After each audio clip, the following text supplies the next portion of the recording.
And before I get into it, I just want you to know that wealth by itself is not evil. I mean, wealth is something the church needs, right? And so it's how we handle it. It's how you look at it and how you use it. So here in James chapter 5 and verse 1, it says, "Come now, you rich, weep and howl for your miseries that are coming upon you.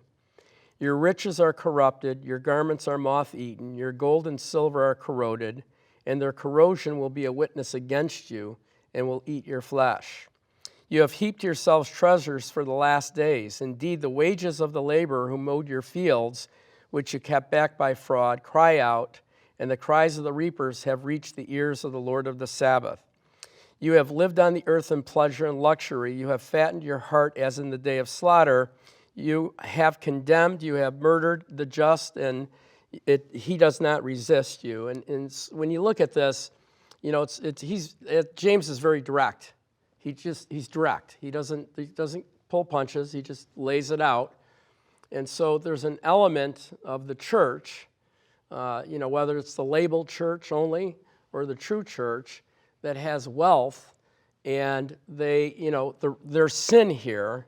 He says, because this is coming upon you, your riches are corrupted. Okay, so they may have come from corrupted means. They may have come from the things that weren't God's will, right? Your garment are moth-eaten. Your garment is really our righteousness. We have a robe of righteousness, right? And when the Bible talks about our garment, it's that robe. So your riches are corrupted. Your garments are moth-eaten. Your gold and silver are corroded. Now, a metal corrodes over time. It gets rust, it gets tarnished, and so it tells us that wealth is sitting. You know, it's idle. It's growing. It's in the bank. It's not being used. And their corrosion will be a witness against you and eat your flesh like a fire. In other words, the corrosion will be a witness against you. In other words, this is, we always look at sin and the committing of sin. But there is a sin of omission. There's a sin where we can do something and we don't do something.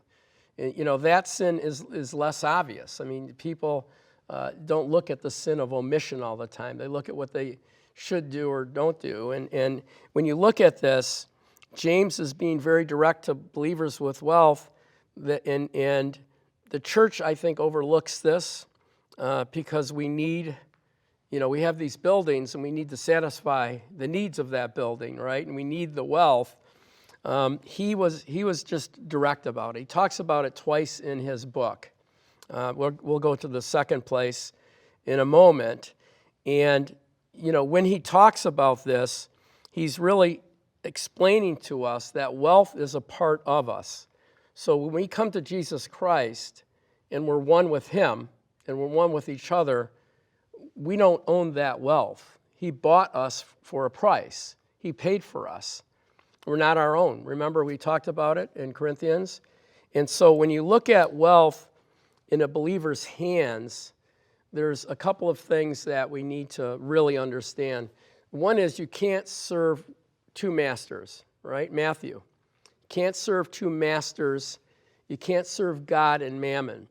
Now, mammon is a spirit. Mammon it's a spirit of opulence.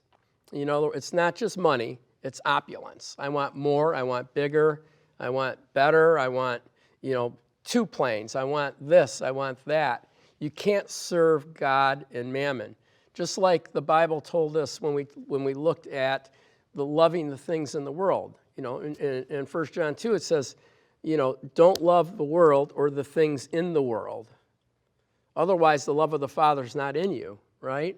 And so people that have wealth, a lot of times, they get it through their own strength, right? They get it through their own ability. And so therefore, it's hard for them to part with it, number one, and it's hard for them to understand that it's the Lord that gives us the ability to obtain wealth, to establish the kingdom. We're going to go through these things in the teaching today.